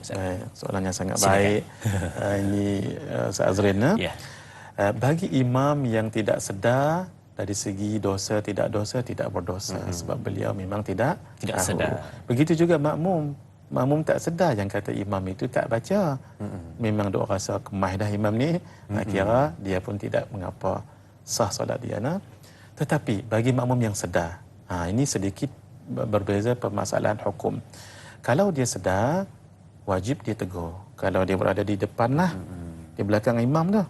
Tapi jangan dia sop yang ke belakang dia tegur. Itu tak kena. Dalam keadaan begitu, maka dia boleh memilih untuk mufaraqah. Sebab imam tadi adalah tersilap membacanya. Dia sebenarnya tegur dulu ke ataupun terus mufaraqah? Dia kena tegur dulu. Tapi yang tegurnya bukan yang sab nombor 9. Sab nombor 9 tu jauh sangat. Maksud kata orang kat belakang. Sebab itu hadirin dalam solat berjamaah, hak belakang imam tu jangan sebarang kita lah. Walaupun dia pahala besar kat situ tu, tapi biar orang yang paling alim. Maksud kata kalau berlaku apa-apa pada imam, dia boleh replace. Bila imam tak baca suratul Fatihah tu, tegur terus. Teruk lagu mana dia tak baca iyyaka na'budu wa iyyaka nasta'in, terus ihdinas siratal mustaqim, kita tegur iyyaka na'budu wa iyyaka nasta'in. Lagu tu cara tegur dia. Jangan silap imam lupa baca satu ayat, batal sembahyang dia. Pasal dia bercakap dalam solat. Jadi dia orang yang tahu silap tadi tu, dia hendaklah tunggu dulu. Imam tu ulang tak ulang. Kalau dia tak ulang, dia boleh menunggu untuk solat bersama dengan imam. Dan kalau tak juga, dia boleh mufaraqah. Maksud saya lagu ni, kalau dia imam tadi tu memang tak baca pun, jadi bila dia nak tahiyat akhir, dia tersedar dia tak baca, apakah batal solat imam? Tak. Imam ada peluang lagi untuk tambah satu lagi rakaat. Jadi bagi makmum yang tak berapa nak, lagu mana ni, dia pun tak perasan, elok dia ikut imam. Elok dia ikut. Ataupun imam makmum yang tadi memang betul-betul tahu, dia akan tunggu saat, jangan mufaraqah dulu sampai imam tahiyat akhir. Imam tu sedar tak sedar? Kalau imam tak sedar, dia mufaraqah waktu itu. Ataupun dia boleh mufaraqah seawal tadi tu. Biasanya imam kalau lupa tu, kalau orang tak tegur, sampai habis. Sampai habis. Biasa lagu tu. Sampai habis, elok mufaraqah awal. Betul. Jarang kata imam tak bila nak salam baru teringat angkat balik. Selagi orang kelang kabut kat belakang. Jadi selalunya lah, wallahu a'lam bisawab. Semai isyak pula dia baru kata, "Uish, Tok Imam 5 rakaat." Dia kena tambah sujud sahwi ke Ustaz? Ya, kena sujud sahwi. Imam sujud sahwi. Pengalaman saya sendiri, mohon maaf untuk cerita sedikit.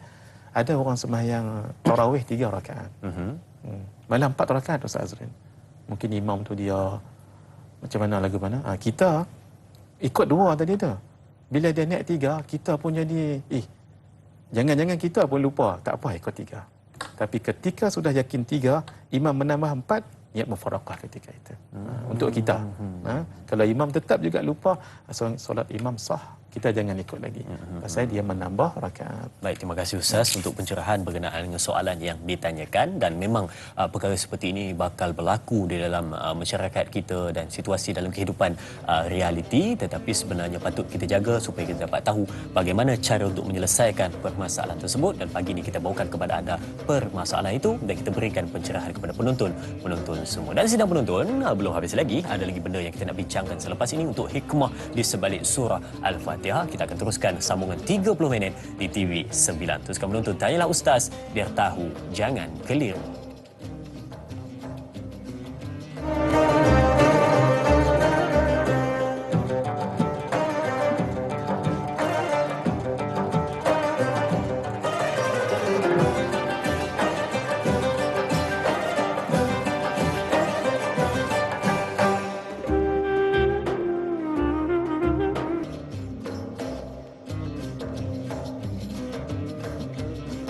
Kembali bersama meneruskan perbincangan kita untuk mendapatkan jawapan berkenaan dengan bagaimana nak memperbetulkan bacaan Al-Fatihah di dalam solat kita, kerana penting untuk kita perbaiki dan menyempurnakannya, kerana rukun yang keempat patut dijaga. Dan sidang penonton yang berbahagia dan dirahmati Allah, berkenaan dengan 30 minit sambungan kita di TV9, kita nak mulakan dengan pertanyaan berkenaan dengan bagaimana ada dua situasi lah kita sebut, dua situasi.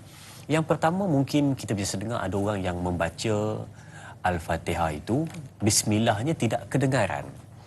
Bismillahnya tidak kedengaran, mungkin dibaca dalam hati ataupun bagaimana, terus alhamdulillahirabbil alamin, terus ke situ.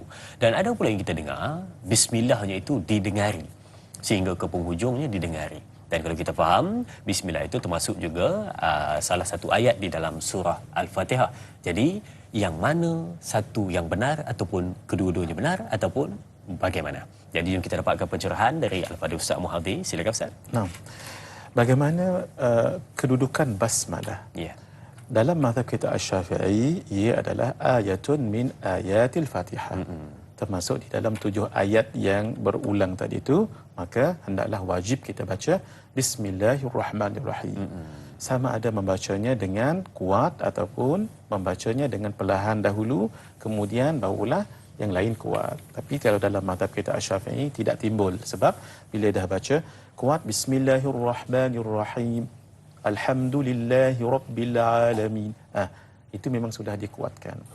Persoalannya ialah kalau kita pergi ke Makkah ataupun Al-Madinah umpamanya, sebahagiannya tidak membaca Bismillahirrahmanirrahim. Sebahagiannya membaca Bismillahirrahmanirrahim tetapi sedikit. Kalau Syekh Ali Abdul Rahman Al-Khudaifi di Al-Madinah, beliau akan baca, tapi baca sedikit. Bismillahirrahmanirrahim, Alhamdulillahi Rabbil Alamin sampai akhir. Begitu. Jadi dalam mazhab kita Syafi'i, hendaklah kita membacanya sebab ia salah satu daripada ayat-ayat dalam suratul Fatihah. Dilihatlah, kalau solat itu sir, kita baca perlahan. Kalau solat itu jahar, kita baca kuat. Nah, untuk imam. Untuk makmumnya, kita kena baca sir lah, baca slow. Nah.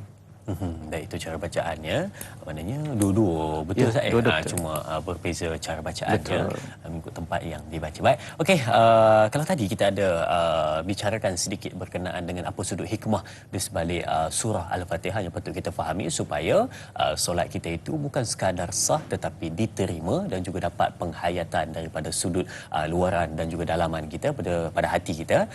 Jadi tadi kita dah ada huraikan sedikit berkenaan dengan hikmahnya. Jadi mungkin Ustaz ada nak teruskan perbincangan dengan hikmah di sebalik surah Al-Fatihah tersebut. Silakan Ustaz. Baik, masya-Allah. Hikmah suratul Fatihah sangat besar. Kita dalam solat jangan hanya kita tumpukan bahagian fiqh sahaja, tetapi dalam dalaman. Kenapa surah ini menjadi hikmah yang sangat besar? Kalau tidak difahami bacaannya, tidak diselami maknanya, maka bacaan itu seperti bacaan lain sahaja. Karena itu ketika Sayyidina Abu Hurairah radhiyallahu taala anhu mengatakan, man shalla salatan lam yaqra fiha bi ummi al-Quran fahiya khidaj. Siapa yang solat tak baca suratul Fatihah, maka ia khidaj, ai ghair tamam, tidak sempurna. Lalu dikatakan kepada Sayyidina Abi Hurairah yang sangat menegaskan untuk baca surah Fatihah tadi itu. Lalu mereka mengatakan, inna nakunu wara'al imam. Kami kan berada di belakang imam jadi makmum. Buat apa baca Fatihah lagi? Kenapa nak baca Fatihah lagi? Lalu kata Sayyidina Abu Hurairah radhiyallahu taala anhu, iqra biha fi nafsik. Baca kamu sendiri. Imam, kamu sendiri kena baca juga. Ini satu dalil dalam mazhab kita Syafi'i bahawa makmum juga membaca suratul Fatihah. Kenapa tu? Ada hikmahnya. Hikmahnya ialah fa inni sami'tu Rasulullah sallallahu alaihi wa alihi wa sahbihi baraka wasallam yaqul. Aku mendengar Rasulullah sallallahu alaihi wasallam berkata, qala Allah taala. Allah menyebutkan, hadis ini hadis qudsi. Apa yang Allah sebutkan? Qasamtu salata baini wa baina 'abdi nisfain. Kata Allah dalam hadis qudsi, aku bahagikan solat antaraku dan antara hambaku bagi dua. Macam mana tu? Wali abdi ma sa'al, dan untuk hambaku apa yang dia pohon. Kenapa? Fa idza qala al-'abdu, apabila hamba itu mengatakan alhamdulillahi rabbil alamin, maka kata Allah, hamadani abdi, hambaku memujiku. Dia seperti satu dialog. Walaupun kita tak dengar, tapi orang yang menyelami maknanya dia tahu.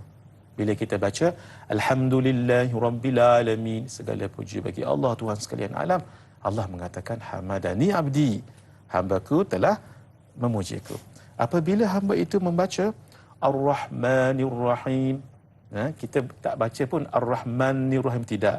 Ar-Rahmanir Rahim itu ada mad asli di situ. Allah akan mengatakan Athna alayya abdi, hambaku juga memujiku. Wa idza qala, apabila hamba itu membaca Maliki Yaumiddin, Allah adalah raja pada hari pembalasan. Lalu kata Allah, Majjadani abdi, hambaku telah memuliakanku. Dalam riwayat yang lain, Fawwada alayya, Fawwada abdi alayya, hambaku telah menyerahkan segala urusannya kepadaku. Masya Allah. Apabila hamba itu meneruskan membaca Iyyaka na'budu wa iyyaka nasta'in, ketika inilah Allah mengatakan hadza baini wa baina abdi, inilah antara diriku dan hambaku, wali abdi ma sa'al, dan untuk hambaku apa yang dipohon. Sebab ketika itulah hamba itu memohon. Ataupun dia memohon di akhir nanti. Kenapa? Apabila hamba itu membaca lagi ihdinas siratal mustaqim, siratal ladzina an'amta 'alaihim ghairil maghdubi 'alaihim waladdallin, maka kata Allah, hadza li abdi wa li abdi ma sa'al, dan ini untuk hambaku dan bahagian hambaku dan untuk hambaku apa yang dipohon. Situlah kita mohon. Boleh kita memohon permohonan kepada Allah, sama ada kita minta ketika membaca iyyaka na'budu wa iyyaka nasta'in atau waladdallin, amin. Boleh untuk kita mohon, tapi jangan dilafazkan. Jadi bila orang tahu seperti berdialog sebegini, saya dengan Ustaz Azrin pun kalau berdialog mesti ambil perhatian. Ini kan pula dengan Allah Subhanahu wa taala. Baik, itu hikmah di sebaliknya yang patut kita fahami supaya bukan sekadar dibaca di lisan saja tetapi sampai ke dalam hati. Dan sedang penonton, ada lagi kita nak kongsikan, tapi jangan ke mana-mana. Kembali selepas ini bersama Tanyalah Ustaz, biar tahu jangan keliru.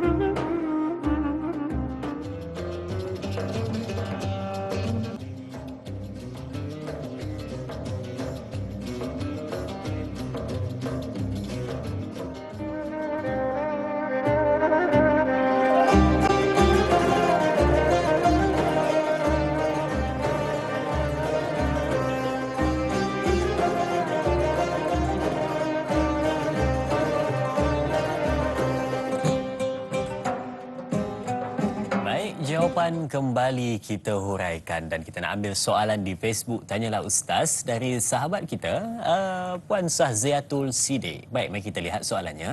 Assalamualaikum. Waalaikumsalam. Bacaan Al-Fatihah merupakan rukun qauli yang perlu dilafazkan, didengar di telinga sendiri. Soalan saya, bagaimana hukumnya membaca bacaan Al-Fatihah dengan melafazkan sehingga mengganggu jemaah di sebelah? Namun, seandainya dia membaca tanpa sengaja terkuat sedikit, bagaimana hukumnya sehingga mengganggu jemaah sebelah? Ada dua situasi sini, sengaja dan tak sengaja. Mohon pencerahan Ustaz. Terima kasih. Terima kasih juga kepada Puan Sahziatul Sidi atas soalan yang ditanyakan. Jadi, bagaimana Ustaz? Sengaja dan tak sengaja? Bismillahirrahmanirrahim. Kalau tidak sengaja itu dimaafkan. Tapi ketika dia membaca tak sengaja itu tersedar, kembali balik membaca dengan perlahan. Adapun membaca dengan sengaja, hukumnya dua. Satu, hukumnya makruh. Sebab di dalam berjamaah yang cukup dengan memadai adalah dengan kita sendiri yang dengar. Yang jadi makruhnya kalau orang sebelah tu mendengar juga. Dia tidak terganggu tapi dia rasa macam tak apa-apa nak seronok. Itu jadi makruh. Tapi menyebabkan dia terganggu, selagi marah-marah, selagi dah nak habis Fatihah patah balik jadi iyyaka na'budu wa iyyaka dah sampai dah nak waladdallin dah tadi Ustaz Azrin. Kerana orang sebelah tu dibaca iya patah balik iyyaka na'budu. Hak ni boleh jadi haram sebab dia mengganggu orang lain. Jadi baca sekadar yang afdal, dengar di telinga sendiri sudah memadai. Jangan sampai mengganggu, dan kalau pun terbaca kuat, maka sedar pada ketika itu turunkan balik volume suara anda kerana takut mengganggu jemaah-jemaah lain. Baik Ustaz, kita nak teruskan dengan hikmah di sebalik surah Al-Fatihah sebentar tadi. Baru dua untuk kongsikan, kita akan masuk yang ketiga. Silakan Ustaz. Ketika kita sudah membaca doa iftitah dan kita sudah jelaskan hikmah dan dari segi kerohanian apa yang harus kita faham, nak membaca suratul Fatihah berbimbang macam kita ceritakan minggu lepas kan Ustaz Azrin, berbimbang apakah boleh saya membaca suratul Fatihah ini. Nah, dan redha sahaja. Tapi ketika boleh, maka kita pun bersyukur alhamdulillah dan kita memuji Allah. Tapi lepas tu nak berbimbang lagi. Tapi yang tu nak kena pandai lah. Jangan nak bimbang-bimbang lalah lupa Fatihah. Tu nah. Baik, ketika nak membaca suratul Fatihah kita tahu Allah Azza wa Jalla pelindung kita daripada iblis dan syaitan yang mengganggu perasaan dan sebagainya. Sebab itu kita baca a'udzubillahi minasyaitonirrajim. Kemudian ketika kita membaca bismillah, kita akan ingat semuanya datang daripada Allah. Tidak bergerak satu zarah pun melainkan Allah Subhanahu wa taala bagi kekuatan. Kita tidak berdiri melainkan Allah Subhanahu wa taala. Kita tidak ingat surah Fatihah apa yang kita baca satu lagi melainkan semua Allah ingatkan kita. Bismillah. Allah bagikan kita ini kenapa? Ar-Rahman. Allah itu Maha Pemurah. Allah bagi peluang untuk kita dengan rahmatnya boleh hidup, boleh membaca dengan baik. Ar-Rahim, dan Allah bagi kepada orang-orang yang Islam. Allah, ketika kita sedar ini semua rahmat daripada Allah, maka sewajarnya hamba memuji Allah. Sebab itu kita baca alhamdulillah. Segala puji itu hanya milik Allah. Siapa Allah? Rabbil Alamin, pentadbir sekalian alam. Alam yang sebesar ini, kalau Allah tidak tadbir, panjang perbicaraannya sebenarnya, bumi yang ada dalam orbit ini, kalau tidak ditadbir oleh Allah, akan bertembung. Nah, udara ini, kalau ia bentuk beku, kita tak akan boleh menghirupnya. Semuanya ini, hujan yang turun bukan dalam bentuk batu, tapi dengan lembut. Ini siapa ni? Rahmat Allah Subhanahu Wa Taala, Allah yang mentadbir. Karena itu, kita tahu semuanya datang daripada Allah, dan Allah yang mentadbir. Nyawa ini kalau diberhentikan, pasti tidak akan boleh kita hidup. Makin kerdil, makin hina kita, ya Allah.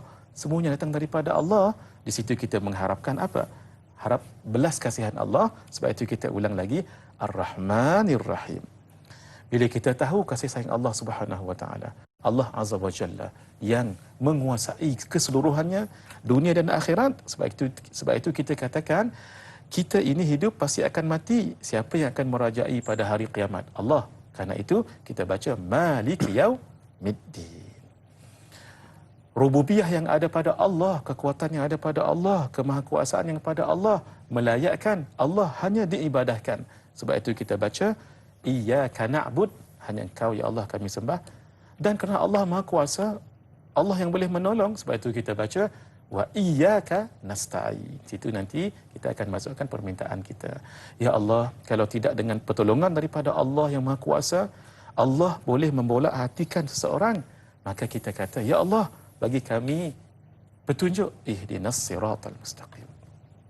Petunjuk yang macam mana? Siratal ladzina an'amta alaihim. Jalan petunjuk syariat ruh, syariat dengan istiqamah yang datang daripada Nabi sallallahu alaihi wasallam, dan jalan yang engkau bagikan kepada orang alladzina siratal ladzina an'amta alaihim. Siratal ladzina an'amta alaihim, iaitu jalan yang telah engkau bagi nikmat pada mereka. Siapa? Minan nabiyyin, orang para nabi, wasiddiqin, orang yang benar, wasyuhada, orang yang mati syahid, wassalihin, orang yang saleh. Mereka dapat apa? Nikmat solat, makrifah kepada Allah, kenal syariat, istiqamah, tahu ruh syariat daripada Nabi. Kita minta juga dibagikan pada kita. Ghairil maghdubi alaihim, ya Allah, jangan minta itu saja. Minta jangan dipesongkan. Seperti ghairil maghdubi alaihim, orang-orang yang engkau telah murkai pada mereka. Orang Yahudi sudah ada kebenaran tetapi memilih yang lain. Waladhdallin, dan jangan juga ya Allah seperti orang Nasrani. Kenapa orang Nasrani itu sesat? Sebab tidak mendapat petunjuk yang benar. Dalam kupasan orang tasawuf, orang yang mendapat petunjuk itu orang yang mendapat nikmat ma'rifatullah. Orang yang dapat merasa lazat zauqi, sedap solat dan mahabbah Allah. Sehingga kalau dia solat tu, Kalau nak dibagikan dunia keseluruhannya, dia tidak mahu. Nah, kenapa? Sebab lebih sedap dalam solat itu. Sebab orang sebegini, kalau dibagikan dunia seluruhnya tapi tidak solat, seperti ikan diberikan kehidupan tapi tidak ada air. Karena itu orang yang sebegini sudah makrifah kepada Allah, kita minta itu. Ghairil maghdubi alaihim waladdallin, orang yang diharamkan Allah daripada mendapat zauqi dalam solat, makrifah pada Allah, mahabbah. Di situ kita letak, kita kerdilnya, maka Allah Maha sempurna. Ketika kita membaca itu dibawa, semakin kita ni jadi kerdil dalam solat, semakin Allah itu perkasa dan mulia, semakin sedap kita dalam solat. Naam, bila kita minta keseluruhannya, barulah terkeluar amin ya Allah. Yang kami minta semua tadi itu, perkenankanlah ya Allah. Wah, itu hikmah di sebalik surah Al-Fatihah yang patut kita fahami, bukan sekadar terjemahan biasa, tetapi ada yang di sebaliknya yang membuatkan bila mana kita baca ayat tersebut makna sampai ke dalam hati. Maka itulah yang patut kita fahami supaya dapat rasakan kehebatan di dalam membaca surah Al-Fatihah. Dan sedikit soalan sebelum kita tutup dengan kesimpulan sebentar lagi. Ini soalan kita dari sahabat kita di Facebook, Mak Etun. Baik. Okey, Assalamualaikum Ustaz. Soalan saya, kalau ada keuzuran macam sakit mulut atau lidah yang menyukarkan kita untuk bercakap, boleh ke baca Al-Fatihah dalam hati Ustaz? Adakah sah solat kita? Persoalan kedua, semasa imam membaca Al-Fatihah, boleh ke saya berzikir dalam hati? Mohon pencerahan Ustaz. Terima kasih. Dari Mak Eton, Pokok Mangga, Melaka. Terima kasih Mak itu atas soalan yang ditanyakan. Silakan Ustaz untuk dua soalan. Baik. Alhamdulillah, soalan yang baik daripada Mak Ajah Hitun. Pertama sekali, tak boleh Mak Ajah tetap kena baca juga. Walaupun sakit mulut, walaupun sakit lidah, tetap baca juga. Baca macam mana? Baca sekadarnya lah. Tak boleh baca dengan hati. Kalau sakit pun baca. Contoh, sakit kat sini, Alhamdulillah Allah. Tak apa, walaupun salah dari segi sebutan, salah tu bukan kita buat, tapi kerana memang gigi sakit ataupun bibir bengkak dan sebagainya. Tetapi tetap membaca. Dia kena qauli juga. Kalau dalam hati, batal baca. Batal surah Fatihah. Kalau tak diulang, batal rukun Fatihah. Tidak diulang, batal rakaat. Tidak diulang, batal solat. Yang kedua, ketika imam membaca suratul Fatihah, kita berzikir di dalam hati. Tidak dituntut. Sebab apabila imam membaca suratul Fatihah, kita jangan zikir. Kita mendengar bacaan imam dan memperhalusi antara yang kita sebutkan tadi itu. Bila imam baca ni, apa yang harus kita ingat. Kalau paling kurang lah kalau tak boleh nak bawa hak kita cerita tadi tu Ustaz Azrin dengan kupasan tadi tu, kalau tak boleh jugalah, paling kita tahulah bila imam baca Alhamdulillahi daripada bismillah ya. Bismillahirrahmanirrahim. Paling kurang kita tahulah dengan nama Allah yang Maha Pemurah, lagi Maha Penyayang. Pun tak apa terjemah lagu tu. Tak pun dengan nama Allah yang Maha Pengasih, lagi Penyayang, tak apa. Walaupun kita tak tahu pengasih tu apa dia, tak tahu. Tak apa, yang penting yang itu. Jangan kita berzikir hak lain. Tu sebab hikmahnya kita mendengar dapat pahala dan kita memahaminya lagi boleh menyalami makna dan mendapat kesedapan memahaminya. Wah, itu yang patut kita fahami. Jadi tidak dituntut berzikir ya Ustaz. Lebih baik kita mendengar, memahami apa yang imam baca, khususnya surah Al-Fatihah. Dan pada hari ini kita membincangkan tentang fiqh solat surah Al-Fatihah. Saya yakin penonton-penonton yang berada di hadapan Kecil TV, yang menyaksikan, yang mendengar perbincangan kita pada hari ini dapat sesuatu untuk diperbetulkan, diperhalusi dan diperbaiki supaya selepas ini lebih menjaga kesempurnaan di dalam memerhatikan membaca surah Al-Fatihah. Rukun yang keempat patut kita fahami pada hari ini. Baik, untuk kita menutup perbincangan kita, bersama-sama kita ambil nota penting yang Ustaz nak berikan kepada kita sebagai perjalanan membawa dalam kehidupan kita. Silakan Ustaz untuk kesimpulan. Alhamdulillah, sudah kita bicarakan suratul Fatihah dari segi fiqh dan dari segi hikmahnya, dari segi maknanya. Hadirin, kalau hanya sekadar membaca suratul Fatihah tapi tidak difahami artinya, tidak didalami maksudnya, dia akan seperti kosong begitu sahaja. Jadi kerana itu, marilah kita membacanya dengan benar, iaitu dengan tajwid tadi itu, menjaga rukun qaulinya dan semuanya, dan plus satu, paling kurang kita tahu apa artinya lebih dalam lagi kita memahami makna dan rahsia hikmah yang kita sebutkan tadi, supaya solat kita itu memang hidup suratul Fatihah itu. Baik.